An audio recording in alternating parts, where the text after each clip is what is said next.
नमस्कार दोस्तों, आज हम आपको विटामिन डी से रिलेटेड सभी महत्वपूर्ण सवालों के जवाब देने की पूरी कोशिश करूंगा, जो आपकी जानकारी के लिए बहुत ही जरूरी है। तो चलिए शुरू करते हैं।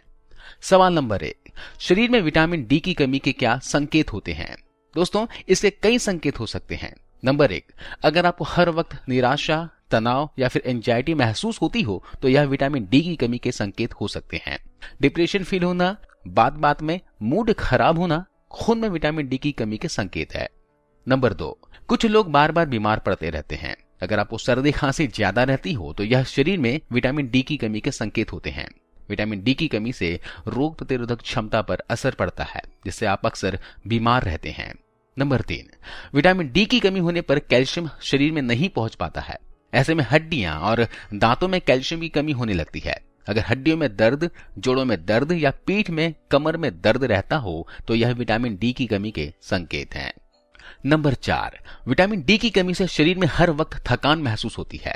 अगर आपका खान पान ठीक है और नींद पूरी हो रही है, इसके बाद भी कमजोरी और थकान रहती हो तो यह विटामिन डी की कमी के संकेत हैं। नंबर 5, विटामिन डी आपकी त्वचा पर भी असर डालता है। विटामिन डी की कमी होने पर स्किन ड्राई और लाल हो जाती है। कई बार बहुत खुजली और मुहासों की समस्या होने लगती है। विटामिन डी की कमी होने पर एजिंग की समस्या शुरू हो जाती है। नंबर 6, विटामिन डी एक प्रकार का वसा घुलनशील विटामिन है। पाचन से संबंधित किसी भी प्रकार की बीमारी फैट के अवशोषण को प्रभावित करता है, जिससे विटामिन डी का स्तर भी कम होता है। नंबर 7, विटामिन डी की कमी से बालों के झड़ने की समस्या भी हो जाती है। शरीर में पोषक तत्वों की कमी की वजह से हेयर फॉल होने लगता है। विटामिन डी एक ऐसा न्यूट्रिएंट्स है जो हेयर फॉलिकल्स को बढ़ाता है। विटामिन की कमी होने पर बहुत ज्यादा बाल गिरने लगते हैं। नंबर 8, अगर घाव देरी से भर रहा है या फिर चोट ठीक नहीं हो रहे हैं तो यह शरीर में विटामिन डी की कमी के संकेत हैं। विटामिन डी शरीर में सूजन, जलन और इन्फ्लामेशन को रोकने में मदद करता है। इसकी कमी होने पर चोट देरी से ठीक होती है। नंबर 9, शरीर में विटामिन डी की कमी होने पर हड्डियां कमजोर होने लगती है। जरा सी चोट लगने पर हड्डियों के टूटने का खतरा रहता है। इसके अलावा जांघों, पेल्विस और हिप्स में दर्द रहता है। चलिए अब बढ़ते हैं आगे सवाल नंबर 2 की तरफ। विटामिन डी की कमी का प्रमुख कारण क्या होता है?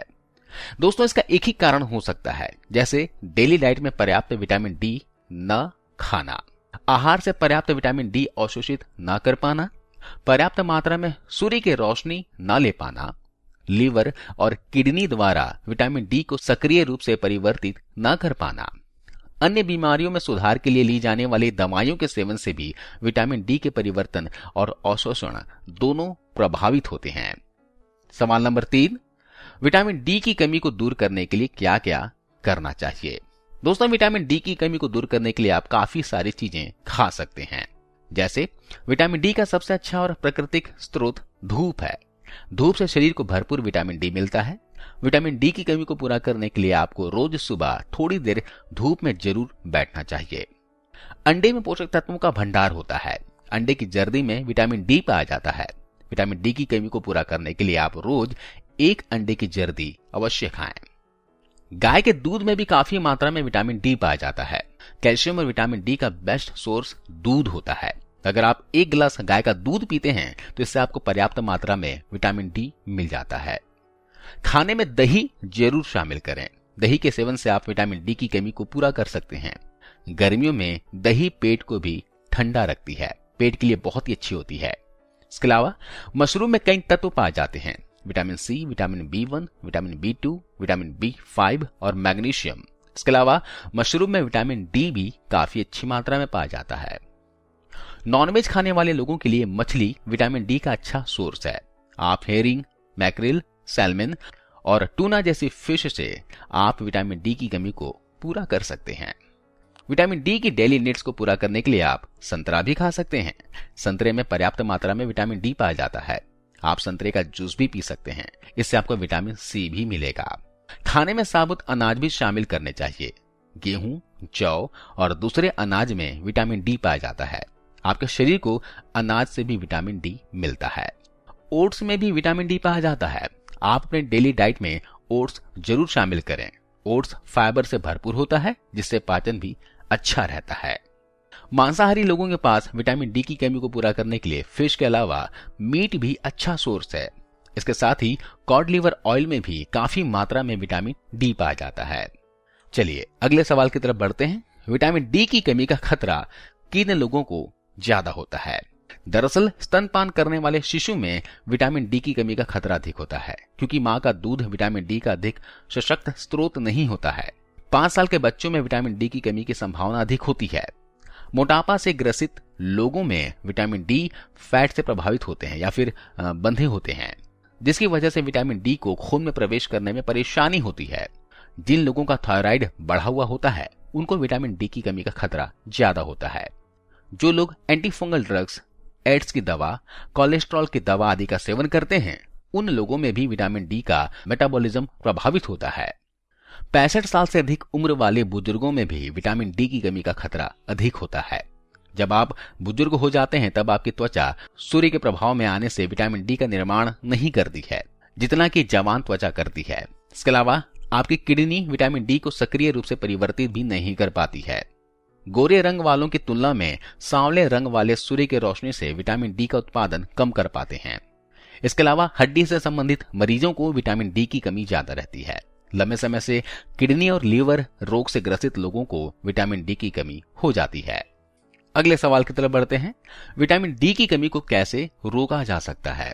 दोस्तों, आप अपने वजन को कंट्रोल में रखें, रोजाना व्यायाम करें और सूर्य की रोशनी या फिर धूप जरूर लें।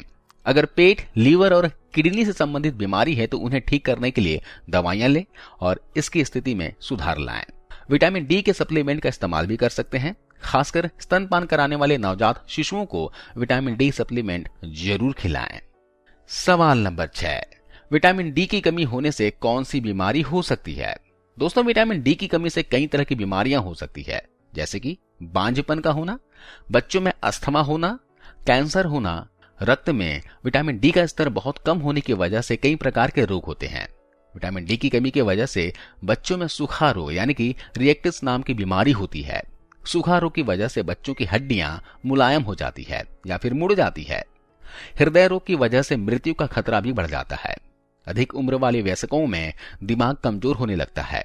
वयस्कों में विटामिन डी की कमी होने की वजह से हड्डियां कमजोर होना, हड्डियों में दर्द और मांसपेशियों में दर्द भी होता है। सवाल नंबर 7, विटामिन डी की कमी का जांच क्यों और कैसे करते हैं? दोस्तों, आमतौर पर टेस्ट करवाने से पहले कुछ खाना पीना छोड़ने की आवश्यकता नहीं होती है।